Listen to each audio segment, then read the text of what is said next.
So you sliced through the Doom Hunter, you completely annihilated Super Gore Nest, and decapitated the Marauder from Arc Complex. Little by little, you're inching your way to the incredible ending of the Clashes 2 Titans, but before we gotta deal with the next big obstacle, Mars Core. This level introduces Barons of Hell, the big fucking gun, or BFG for short.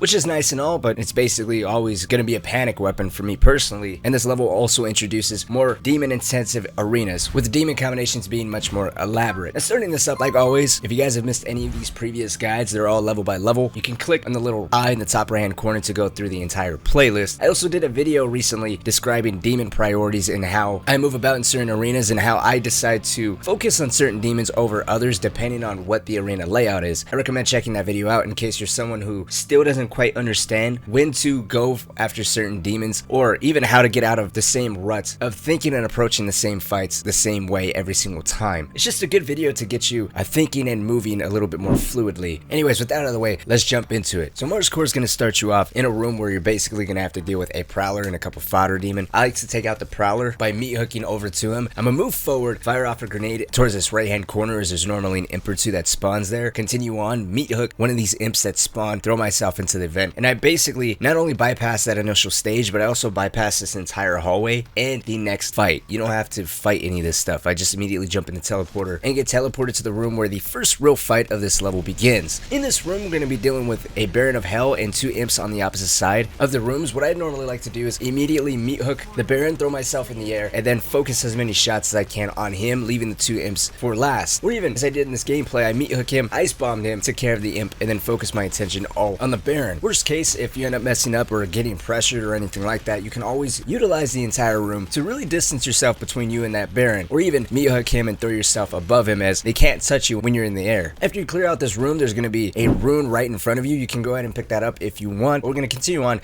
to the next big area. Now in this next fight, you're going to come across a bunch of imps running away from you. They're all going to be moving from the left to the right of your screen. As you turn the corner and everything's going to open up more, there's going to be an Arachnotron on this elevated platform, and as soon as you take care of that Arachnotron, there's going to be a Caca demon that spawns out here in the distance. So my approach to this fight is, as soon as those doors open up, I meat hook an imp, I completely ignore all the fodder demon, and make my way over immediately to this Arachnotron. I make quick work of him with the super shotgun ballistic combination, and like always, whenever you get an opportunity to throw yourself in the air, it's a good practice to do so. After that Arachnotron, I immediately work over to the Caca demon, come over this way, deal with the cyber Mancubus, and then I double back, taking care of the carcass and all the remaining fodder demon. I find working this way is not only very easy in terms of navigating the arena itself, but I'm systematically getting rid of the bigger threats while finding perfect opportunities for utilizing grenades for crowd control, saving on ammunition. You can of course utilize the ice bomb if you need to, although I feel like the ice bomb really isn't necessary in this section of the mission unless you decide to use that on the cyber Mancubus. But after you clear out all the fodder demon, there's going to be another door that opens up, allowing a bunch of soldiers to funnel into the area. What I like to do to take care of them quickly is flame belch and then a charge shot from the heat wave mod, or even a grenade, as you're going to be killing all of them very quickly while getting a nice armor refill from the flame belch. Right after dealing with these soldiers, you're going to push forward into this open area, and I always go straight up the middle, hit the jump pad, fire a grenade on the fodder demon, and then immediately focus my attention on the pain elemental that's going to be spawning directly in front of us. I do also want to say, in the previous fight and in this fight right here, these spawns never change, so it's a good way to at least understand the spawns and the order that the demons spawn in to kind of formulate a strategy. Speaking of which, I know once this pain elemental dies that there's going to be a Dread Knight that spawns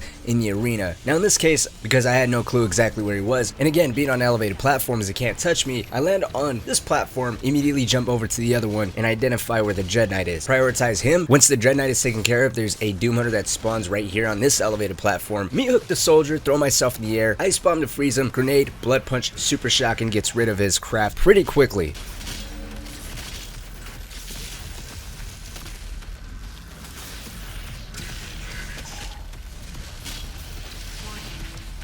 Oh shit, I wasn't even touched that time. Nice. Once the Doom Hunter is taken care of, you're going to clear up the remaining fodder demon if there's any remaining, and then you're going to drop down this hole. If you want, you can turn around. There's going to be a sentinel battery directly behind you. You can go ahead and snag that. Turn around, head down these platforms, and you're going to be presented with this room with all these fodder demon. You can jump down, pick up this auto station if you're a completionist. If not, you can meat hook one of these demons and bypass this area completely. Grab the Praetor Suit point, and then just continue on straight ahead. In this tight space, we're going to come across a Mancubus right around this right-hand corner, so don't let him catch you off guard. Like usual, you want want to keep them at a distance, you can ice bomb them like I did here, then just go to town with Super Shotgun Ballista or a lock-on mod, and follow that up with a sticky bomb for a glory kill.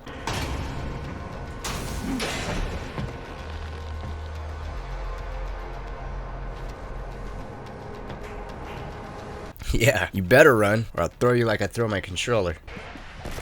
I'm not mad. I'm not mad. I made peace with my controller deciding to not work. All the wickedness of mankind. I'm gonna skip the next section because you now have the big fucking gun. You're just gonna fire off a shot, clear out the next area. There's a little bit of platforming that you could just skip right by. There's really nothing to it. But once you finish off this platforming area, you're gonna come across this small little arena with a buff totem, a carcass, a bunch of fodder demon, and then there's gonna be a hell knight, 2 cacodemons, a whiplash, a mancubus, and I think a dread knight. Working on the outside of the arena, I always go from left to right. The buff totem is always gonna be in the exact same spot, so I go directly towards that. Go up the middle, there's gonna be the hell knight straight across this ramp. If you can, take care of him quickly, but I always keep an eye out for my left hand side, as that's where the 2 cacodemons come out from. That's actually what I immediately look out for as soon as that hell knight is killed. The cacodemon always spawns right there. Take out a little bit more fodder demon, and then the second cacodemon is gonna spawn out in around the same area. Once that second cacodemon is taken care of, I think that's when the dread knight spawns. But either way, if you don't take care of that second cacodemon quickly, still keep an eye out for that dread knight. You don't want it sneaking up on you, or even the whiplash. As I talked about before, if you stay in the air, things like dread knights, whiplashes, barons of hell can't touch you while you're in the air. Anyways, I isolate the whiplash, take care of him, deal with the dread knight, the carcass, and then I save the mancubus for last. Just stay on the move, take advantage of the entire arena. Don't forget to use your flame belch for armor, and you should be alright. Following this fight, there's going to be a secret encounter, which I recommend just take care of. It's not that hard. As soon as you initiate it, there's going to be a revenant that spawns immediately behind you, and then to the left of him, there's going to be a specter all the way down the hallway. So I deal with the revenant, deal with the specter, then everything else is nothing but fodder demon. Once the secret encounter is taken care of, there's going to be a cutscene, but right before you leave the area, there is a rune that I recommend picking up. If you do need any extra runes, you're going to be fired through this giant cannon, and then you have to clear out this room filled with a bunch of fodder demon. You're going to massacre every single one of them, and then you're going to be presented in this room right here with a bunch of tentacles that are going to pop up out of the ground. Now, since there are a bunch of S tier bosses, you don't want your ultra nightmare run to end here. What I recommend doing is inching forward. You might have 1 or 2 pop up at you, maybe take care of them, eliminating the risk of being hit by them. But you're going to want to inch forward, keep your eye on the gargoyle that's going to spawn in the distance, and then meat hook him so you can pull yourself forward. Once you fly through the hallway of tentacles, there's going to be a little bit more platforming. You're just going to breeze right by all this. I don't fight anything. At the very end, you're going to come across 2 cacodemons. You're going to have to take care of those. And then you're going to land in this small arena with 2 barons of hell, some fodder demon, and an Arachnotron. As soon as both those barons spawn, I fire off a BFG shot, more or less to take care of the fodder demon rather than to hurt them. If you want, you can actually fire off 2. There's always an extra BFG shot up the stairs. But like I said earlier, the best way to deal with barons of hell is basically to keep your distance. The way I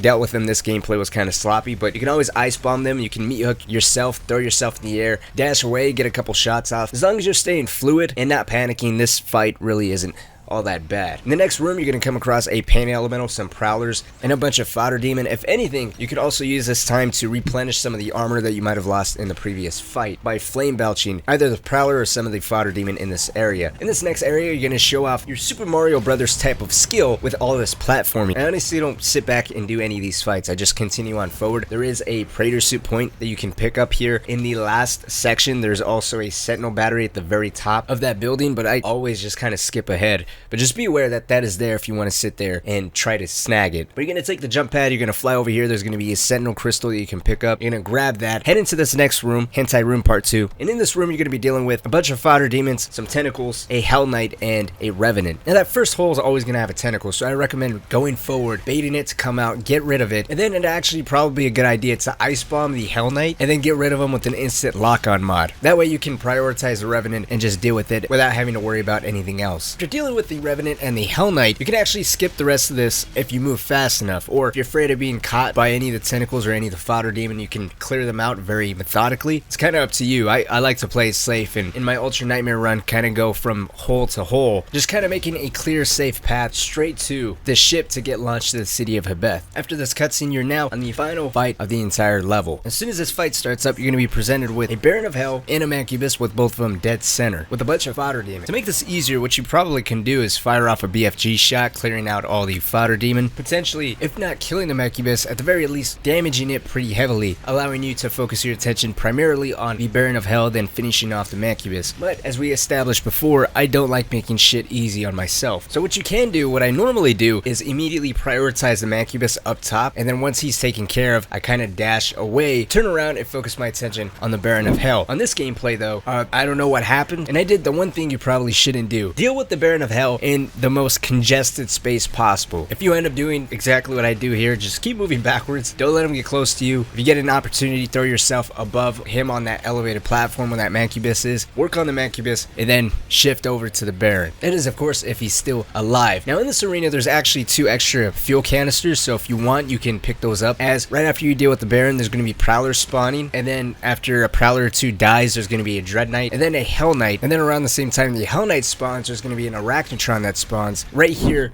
on your right. There's also plenty of health pickups on this right hand side, and even on the left hand side. If you're taking a lot of damage or you're being pressured very heavily and you don't have your flame belch ready, remember you can always disengage, run around, pick up these health pickups, re-strategize, and reposition. You don't have to be forced into every single fight, especially if you don't have an escape route or you're even necessarily fighting on your terms, because the last thing you want to do is get cornered. And also some helpful tips in case you guys missed out the other guides: during glory kills and chainsaws you're invulnerable, so take those opportunities to identify demon positions around you, see if you have any escape routes. Maybe they're closing in around you while you're performing the glory kill or the chainsaw, and as soon as the animation for the glory kill or the chainsawing is done, you're going to want to dash in the general direction that is more or less free of any demons. Those are good moments to kind of catch your breath, read your HUD if you need any ammunition or if you're low on health or anything like that, while having an idea of where to reposition as soon as the animation is done. Anyways, after the fodder demon you're going to take care of the Prowlers, the Dread Knight, then keep an eye out for the Hell Knight and the Arachnotron. In this gameplay I immediately chainsawed the Hell Knight, took care of the Arachnotron, and then focused my attention on the Doom Hunter that spawns in the back of the arena. And you can do what I told you earlier, which was Ice Bomb, Grenade, Blood Punch, Super Shotgun very quickly to get rid of its sled, or you can do what I did here and completely fuck everything up. But that's okay, just stay on the move and you'll be alright. I decided to stay close quarters, but if you need to, again, you could disengage. There's plenty of health pickups throughout this arena. Don't push it, you don't want to die to the Doom Hunter on the very last leg of this mission. Once the Doom Hunter's taken care of, you're just going to clear out this fodder demon. The gates are going to open up. You can fire off a BFG shot, or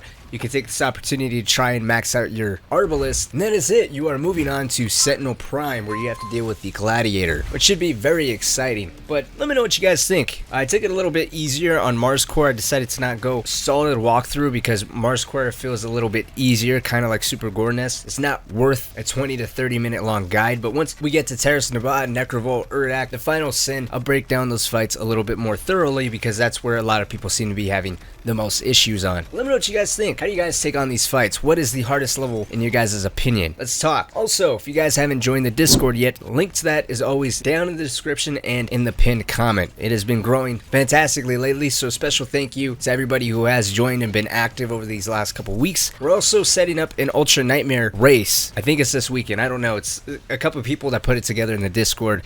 Details and rules and all that stuff is still being worked out by everyone in the Discord, but if you guys are curious, you want to see who gets the furthest, or just talk shit about someone who sucks on Ultra Nightmare, here's your chance to join the Discord and bully. So link is down below. Like always guys, my name is Cynic. Thank you all so much for watching. Hopefully you guys did find this helpful and even the slightest. But until next time, I'll see y'all later.